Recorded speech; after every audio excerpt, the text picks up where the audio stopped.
Good morning students, myself Deepak Garg. आज हम अपने एसएसटी सब्जेक्ट का chapter 3 motion of the earth study करने के लिए आए हैं। We know that earth revolve around the sun, but it looks as if the earth is stationary and the sun is moving from east to west. जैसा कि हम सभी जानते हैं कि पृथ्वी सूर्य का परिक्रमण करती है, लेकिन ऐसा प्रतीत होता है जैसे कि पृथ्वी तो एक जगह रुकी हुई है, स्थिर है और सूर्य पूर्व से पश्चिम की ओर गति कर रहा है। This phenomenon is just like when you travel in a train. ये बिल्कुल ठीक ऐसे ही है जैसे कभी आप एक ट्रेन में बैठते हैं तो आपको ऐसा लगता है, यू कैन सी, ऐसा देखते हैं आप, that all buildings, trees and poles are running in the opposite direction while your train appears to the stationary. The same is the case with the earth. तो आपको ऐसा लगता है कि जैसे सभी बिल्डिंग्स या ट्रीज या जो पिलर आते हैं, खंबे आदि आपकी रेल की विपरीत दिशा में भाग रहे हैं और रेल स्थिर प्रतीत होती है, एक जगह पर रुकी हुई प्रतीत होती है। ये प्रक्रिया पृथ्वी के साथ भी होती है। The spinning of the earth on its axis is called rotation, and its going around the sun is called revolution. अब हमारे पास दो वर्ड्स आए हैं, रोटेशन एंड रिवोल्यूशन।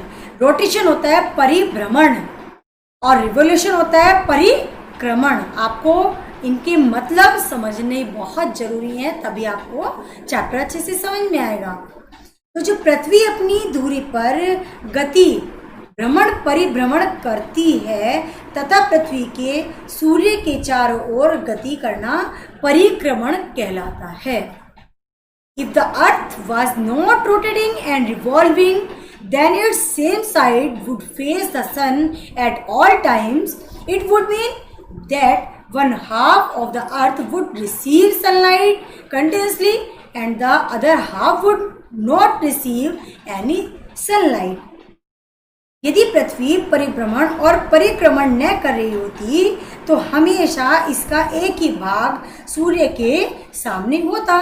इसका अर्थ है कि पृथ्वी एक भाग पर सदैव सूर्य चमकता रहता है और दूसरा भाग अंधकार में रहता है। इसके एक भाग पर सदैव दिन रहता है और दूसरे भाग पर सदैव रात रहती है। It would be a continued day in one half and continued night in the other half, and both these will have extreme temperature, one very hot and the other very cold. Life would be quite impossible in a situation. Thus, rotation and revolution of the earth are important for us. इन दोनों ही भागों के तापमान क्रमशः अति उष्ण और अति शीत रहते हैं। इस परिस्थिति में पृथ्वी पर जीवन संभव होना बहुत कठिन होता है। अतः पृथ्वी का परिभ्रमण और परिक्रमण दोनों ही बहुत महत्वपूर्ण होते हैं। Rotation. The earth rotates on its axis like a top. Its axis is formed by the 2 points. One on the top called North Pole and other on the bottom is called South Pole. As you have seen that a globe is tilted on its axis, so is the case with the earth. This tilt in 23½ degree, the earth makes an angle of 66½ degree with its orbital plane. By orbital plane is meant the plane formed by its orbit around the sun. जो rotation है, परिभ्रमण है, पृथ्वी अपनी दूरी पर एक लट्टू के समान, ये हमारा टॉप लट्टू के समान घूमती रहती है। इसकी दूरी दो बिंदुओं से मिलकर बनी होती है। पहला ऊपरी बिंदु जिसे उत्तरी ध्रुव कहते हैं, तथा दूसरा निचला बिंदु जिसे हम दक्षिणी ध्रुव कहते हैं। आपने कभी कभी देखा होगा कि ग्लोब अपनी धुरी पर हल्का सा झुका हुआ होता है। इसी प्रकार पृथ्वी भी अपनी धुरी पर झुकी हुई होती है। यह झुकाव 23½ डिग्री का है। पृथ्वी अपनी कक्षा से 66 डिग्री का कोण बनाती है। आप सभी को रोटेशन समझ में आया होगा।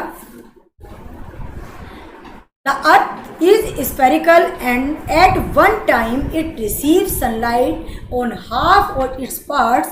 The one half part that receives sunlight that any one time experience the day, while the other half, which is in dark, experience in the night. पृथ्वी गोलाकार है। पृथ्वी गोलाकार है और एक समय में इसके केवल एक ही भाग पर सूर्य का प्रकाश पड़ता है। पृथ्वी के जिस भाग पर सूर्य का प्रकाश पड़ता है वहाँ दिन, और जिस भाग पर सूर्य का प्रकाश नहीं पड़ता है वहाँ रात होती है। इतना आपको सबको समझ में अच्छे से आ गया होगा। पृथ्वी के अपने जो दिन और रात होते हैं झुकाव एक समान नहीं होते हैं। Due to the Earth tilts at the axis, the phenomenon of day and night does not coincide with its axis. It means that when the North Pole is in sunlight, the South Pole is in dark, and when the South Pole is in sunlight, the North is dark. देखिए, पृथ्वी की अपनी दूरी पर झुकाव के कारण दिन रात एक समान नहीं होते हैं। इसका अर्थ है कि जब उत्तरी ध्रुव पर सूर्य का प्रकाश पड़ता है तो दक्षिणी ध्रुव अंधकार में हो जाता है, और जब दक्षिणी ध्रुव पर प्रकाश पड़ता है तो उत्तरी ध्रुव प्रकाश में अंधकार में हो जाता है। नेक्स्ट पॉइंट आता है हमारा day and night. As the earth turns west to east, the area under sunlight keeps shifting. The area which comes under sunlight experience morning, while the area which comes under dark experience night. As the area shift, the day rise or sets. जैसे जैसे पृथ्वी से पश्चिम की ओर, पृथ्वी पूर्व से जब पश्चिम की ओर गति करती है तो सूर्य से प्रकाशित भाग अपना स्थान चेंज कर लेता है। जो भाग सूर्य के प्रकाश के संपर्क में आता है वहाँ सुबह हो, तथा जो भाग सूर्य के प्रकाश के संपर्क में नहीं आता है वहाँ हमारी रात हो जाती है। जैसे जैसे पृथ्वी के भाग स्थानांतरित होते हैं दिन निकलता है और ढलता रहता है।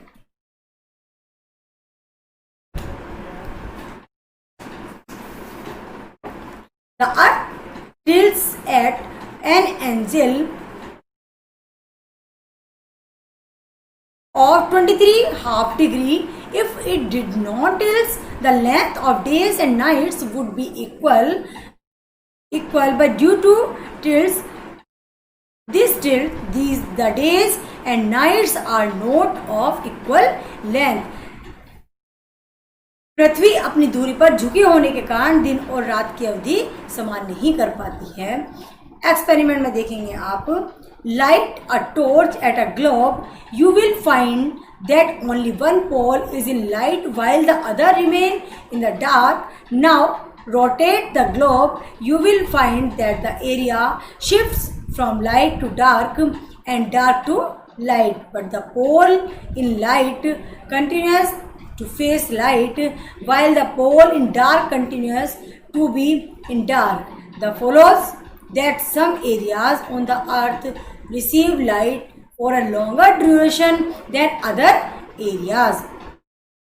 एक ग्लोब पर टॉर्च की रोशनी डालिए, आप देखेंगे कि एक ही ध्रुव पर रोशनी पड़ रही है, जबकि दूसरे ध्रुव पर आप ग्लोब को घुमाइए, आप पाएंगे क्या कि रोशनी वाला जो भाग है वो अंधकार में है तथा अंधकार वाला भाग रोशनी में है, जबकि जो रोशनी में था वह रोशनी में ही है तथा जो ध्रुव अंधकार में था वह अंधकार में ही है। इसका अर्थ है कि पृथ्वी के कुछ क्षेत्रों की अपेक्षा अधिक समय तक प्रकाशमान रहते हैं। आप सभी को phenomenon of the day and night on the earth, किस प्रकार हमारे रात और दिन होते हैं, आप सभी को सुंदर डायग्राम अपनी नोटबुक में ड्रॉ करना है।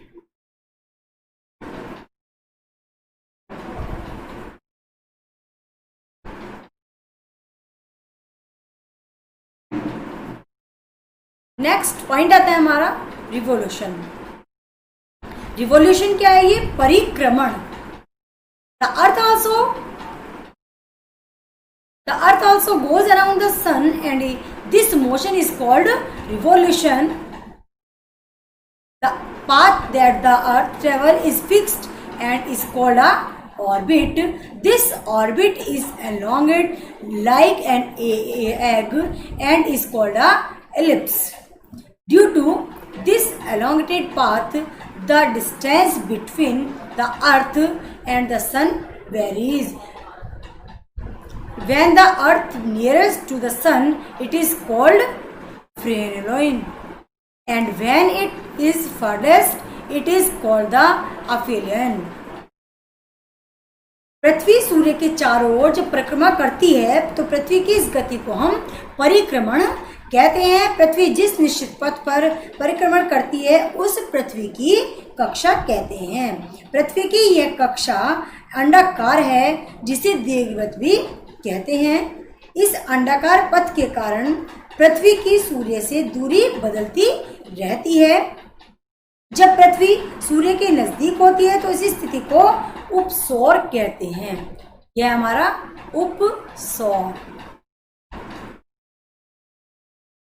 और जब पृथ्वी सूर्य से दूर होती है तो उस स्थिति को हम अपसौरिक कहते हैं।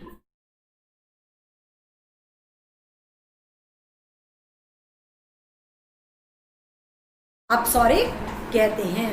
The earth takes about 365 days and 6 hours to complete one revolution around the sun.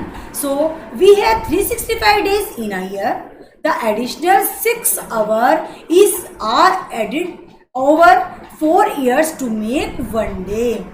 बहुत सीधी सी बात है कि हमारे एक साल में 365 डेज होते हैं, लेकिन जब लीप ईयर होता है तो 366 डेज हो जाते हैं। एक दिन पूरा बढ़ जाता है 24 आवर का। वो क्यों बढ़ता है? जो हमारे 6 आवर हैं, 6 4 जा 24 आवर का 1 डे बन जाता है, जिसके कारण हमारे एक डे बन जाता है। आफ्टर 4 ईयर आता है वो लीप ईयर, जब हमारे डेज हो जाते हैं 366। The month of February has 28 days. वैसे फरवरी में हमारे 28 डेज होते हैं, लेकिन जिस ईयर लीप ईयर होता है तब हमारे फरवरी में 29 डेज होते हैं। But in leap year it has 29 days. Next point आता है हमारा सीजन। सीजन होती है हमारी ऋतुएं, जो ऋतुएं हमारी बदलती रहती हैं। आपने देखा हो कभी एक समान मौसम नहीं रहता। The earth rotates west to east. Earth जो है रोटेट करती है हमारी वेस्ट टू ईस्ट के लिए, यानी कि पूर्व पश्चिम से पूर्व की ओर परिक्रमण करती है। It also revolve around the sun west to east. These two motion together are responsible for the change of season. As the earth goes around the sun in its elliptical orbit, one hemisphere receives more sunlight than the other. When the northern hemisphere faces the sun, it receives sunlight for a longer duration and its result in summer. In this hemisphere, it results in longer dark hours in the southern hemisphere, resulting in winter there. जो हमने आपको बताया कि पृथ्वी हमारी पश्चिम से पूर्व की ओर परिभ्रमण करती है। ये सूर्य के चारों ओर पश्चिम से पूर्व की ओर गति करती है। पृथ्वी की गतियां ऋतु परिवर्तन का मुख्य कारण होती हैं।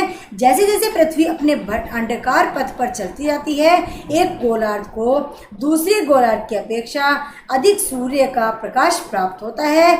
जब उत्तरी गोलार्ध के में अधिक समय के लिए सूर्य का प्रकाश प्राप्त होता है। इस गोलार्ध पर ग्रीष्म ऋतु होती है। इसके अलग दक्षिणी गोलार्ध पर रातें लंबी होती हैं और वहां शीत ऋतु हो जाती है। When the earth on its journey bring the other hemisphere in sunlight, the above phenomenon is reversed. That is, when the southern hemisphere face the sun, the summer occur there, and the northern hemisphere experience winter. जब पृथ्वी अपनी पथ यात्रा में दक्षिणी गोलार्ध पर आ जाती है तो फिर क्या होता है कि सूर्य का सम्मुख आ जाती है वो, तो परिस्थिति विपरीत हो जाती है, उल्टी हो जाती है। अर्थात जब दक्षिणी गोलार्ध में अधिक समय के लिए सूर्य का प्रकाश प्राप्त होता है तो यहाँ ग्रीष्म ऋतु और उत्तरी गोलार्ध में शीत ऋतु होती है। The earth has 4 chief position in a cycle of revolution. जैसा कि आप चित्र में भी देख रहे होंगे कि अर्थ जो है हमारी 4 चीफ पोजीशन लिए हुए हैं, लाइक दिस रिवोल्यूशन में, as a result of which it has 4 seasons. इसी तरह से 4 सीजन हमारे बन जाते हैं, spring, summer, autumn and winter. Spring बसंत ऋतु, ग्रीष्म ऋतु, पतझड़ ऋतु और हमारी शीत ऋतु। The 4 positions of the earth in relation of the sun are assumed on 21st June, 23rd September, 22 December and 21st March। हर ऋतु को किस समय आना होता है उस सब की डेट भी अलग से दी गई हुई है। स्प्रिंग सीजन जो बसंत का मौसम होता है हमारा, वो हमारा समर, ऑटम और विंटर, इन सबको सुहावना बनाता है। आप सभी को earth revolution and the season ये चित्र अपनी सुंदर तरीके से नोटबुक में ड्रॉ करना है, अच्छे से बनाना है और समझना है। नेक्स्ट आता है हमारा summer solstice. The longest day, summer solstice क्या होता है? ग्रीष्म Sankranti. The longest day in the north hemisphere occur on 21 June because this receives sunlight for the longest duration. On this day, the sun shines vertically over the Tropic of Cancer at 23rd half degree north, and this situation is called the summer solstice. क्या होती है हमारी ग्रीष्म संक्रांति? क्या होती है? उत्तरी गोलार्ध में 21 जून सबसे लंबा दिन होता है। आप सभी जानते हैं 21st day is the largest day. 21 जून सबसे लंबा दिन होता है क्योंकि इस दिन गोलार्ध पर सूर्य का प्रकाश सबसे अधिक समय तक पड़ता है। इस दिन सूर्य कर्क रेखा पर एकदम सीधा से चमकता है। इस गोलार्ध में ग्रीष्म होती है और इस स्थिति को हम ग्रीष्म संक्रांति भी कहते हैं। नेक्स्ट टॉपिक आता है हमारा विंटर सोल्स्टिस। अभी हम समर सोल्स्टिस कर रहे थे, ग्रीष्म संक्रांति। अब पढ़ेंगे हम विंटर सोल्स्टिस यानी कि शीत Sankranti. The longest night in the northern hemisphere occur on 22 December because this receives sunlight for the shortest duration. On this day, the sun shines vertically over the Tropic of Capricorn, 23 half degree. It is winter in this hemisphere, and this situation is called the winter solstice.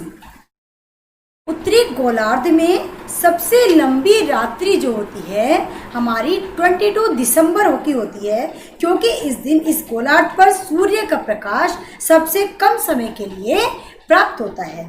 अतः इस गोलार्ध पर शीत होती है और इस स्थिति को हम कहते हैं शीत संक्रांति। नेक्स्ट टॉपिक होता है हमारा इक्विनॉक्स। इक्विनॉक्स क्या होता है? इक्विनॉक्स होता है संपात। On 21st March and 23 September, the sun shines vertically over the equator. None of the poles is tilted over towards the sun On these days, as a result, the days and the nights are the equal duration throughout the earth. This situation is called the equinox. On 23rd September, the autumn season occurs in the northern hemisphere and the spring season in the southern hemisphere in 21st March. Equinox होता है जिस दिन हमारे जब दिन और रात same होते हैं, बराबर होते हैं। ऑन 21 मार्च 21 मार्च और 23 सितंबर के दिन सूर्य भूमध्य रेखा पर सीधा चमकता है। इन दोनों के दिन दोनों ध्रुवों में से कोई भी ध्रुव सूर्य की ओर झुका हुआ नहीं होता है। इसके परिणाम स्वरूप इन दोनों दिनांकों पर दिन और रात एक समान होते हैं। आपको ध्यान रखनी है डेज 21 मार्च और 23 सितंबर। इस स्थिति को हम संपात कहते हैं, बराबर होने को कहते हैं संपात। और 23 सितंबर में से उत्तरी गोलार्ध में शरद ऋतु तथा दक्षिणी गोलार्ध में वसंत ऋतु प्रारंभ होती है और 21 मार्च से परिस्थिति विपरीत होती है, अर्थात 21 मार्च से उत्तरी गोलार्ध में वसंत ऋतु तथा दक्षिणी गोलार्ध में शरद ऋतु प्रारंभ होती है। Different inclination of the sun rays cause different amounts of heating. सूर्य की किरणों के झुकाव के कारण प्राप्त ऊष्मा की मात्रा भिन्न होती है। As the region from the North Pole to the Arctic Circle receives sunlight continuously for 24 hours. The phenomenon of midnight the sun occur in the countries of Norway and Sweden. ग्रीष्म संक्रांति के दिन उत्तरी ध्रुव और आर्कटिक वृत्त के मध्य स्थित क्षेत्रों में 24 घंटे तक सूर्य का प्रकाश होता है, जिसके फलस्वरूप नॉर्वे और स्वीडन देशों में महारात्रि सूर्य की घटना घटित होती है। इसी के साथ हमारा चैप्टर एंड होता है। आई थिंक सभी को अच्छे से समझ आया होगा। चैप्टर को डीपली समझने के लिए आपको इस चैप्टर के बहुत अच्छे से 2-3 टाइम रीडिंग करनी है। चैप्टर को समझना है, दिए गए अंडरलाइन वर्ड्स को समझना है, उनके मीनिंग को याद करना है। इसी के साथ थैंक यू।